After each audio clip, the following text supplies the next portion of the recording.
الحمدللہ، اللہ کا لاکھ لاکھ شکر ہے کہ جس نے اپنی یاد کی توفیق اور موقع فراہم کیا۔ لاکھوں اور کروڑوں درود حضرت محمد مصطفیٰ احمد مجتبیٰ حبیب کبریاء امام الانبیاء خاتم النبیین صلی اللہ علیہ وآلہ وسلم کی ذات پر کہ جن کے طفیل مالک الملک نے یہ مہربانی فرمائی۔ آج ہم بات کریں گے کہ برزخ شیخ سے کیا مراد ہے۔ برزخ شیخ کا تصور جو ہے اس کا کیا معنی ہے اور اسے کب اور کیوں اختیار کیا جاتا ہے۔ اگر ہم غور کریں تو ہمیں یہ سمجھ آ جاتی ہے کہ برزخ شیخ دراصل تصور شیخ کا ہی پرتو ہے، یعنی یہ ایک سکے کے دو رخ ہیں۔ تصور شیخ ہی کو برزخ شیخ کا نام دیا جاتا ہے۔ آپ نے اپنے پیر و مرشد، اپنے شیخ کی صورت کو اپنی آنکھوں میں، اپنے ذہن میں، اپنے دل میں، اپنی روح میں جما لینا ہے۔ اسی عمل کا نام جو ہے وہ برزخ شیخ ہے، اسے ہی تصور شیخ کہتے ہیں۔ جس طرح ہمیں دنیاوی چیزوں کو دیکھنے کے لیے آنکھوں کو کھولنا پڑتا ہے، اسی طرح ہمیں باطنی دنیا کو دیکھنے کے لیے آنکھوں کو بند کرنا پڑتا ہے۔ تو یہ آنکھوں کا بند کرنا اور شیخ اور مرشد کا آنکھوں کے سامنے آ جانا برزخ شیخ کہلاتا ہے۔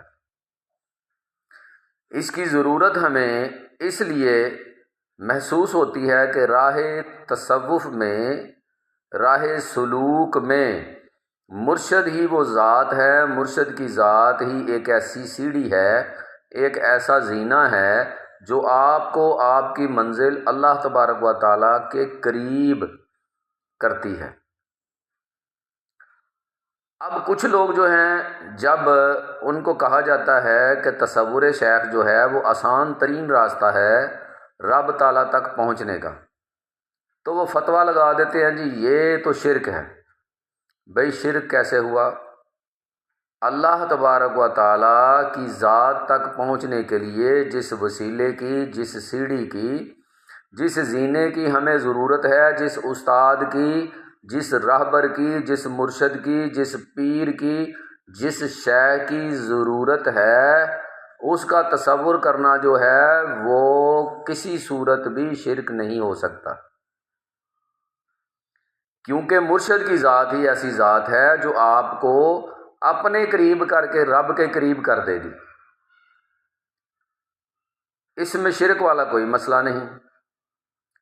خاندان چشت جو ہے اس کا پہلا سبق جو ہے وہ برزخ شیخ یعنی تصور شیخ ہی ہے، اور اس کی وجہ یہ ہے کہ جب آپ اپنے مرشد کا تصور کرتے ہیں تو مرشد کے اندر جو اللہ پاک نے خوبیاں رکھی ہیں، جو فیض رکھا ہے، وہ آپ میں بآسانی منتقل ہو جاتا ہے۔ اور مرشد بھی جب کسی کو سبق دیتے ہیں برزخ شیخ کا، تصور شیخ کا، تو اس کی یہی وجہ ہوتی ہے کہ یہ بندہ جو ہے یہ بہت جلد اپنی منزل جو ہے رب تعالیٰ کا قرب حاصل کر لے میرے وسیلے سے۔ یعنی بندے نے بس مرشد تک جانا ہے، اب مرشد کا کام یہ ہے کہ وہ بندے کو رب تک پہنچا دے۔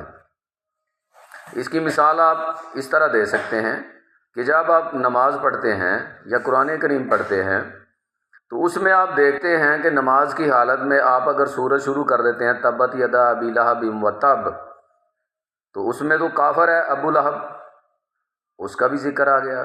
جب آپ پڑھیں گے آپ کا خیال ابو لہب کی طرف جائے گا، تو کیا یہ شرک ہے؟ ایسا ہرگز نہیں ہے۔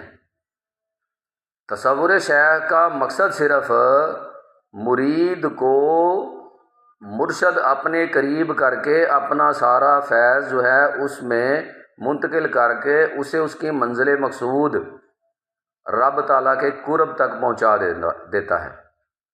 یہی اصل مقصد ہے اس کا، تصور شیخ کا۔ امید ہے آپ کو بات سمجھ آ گئی ہوگی۔ اللہ تبارک و تعالی عمل کرنے کی توفیق دے، آمین۔ السلام علیکم۔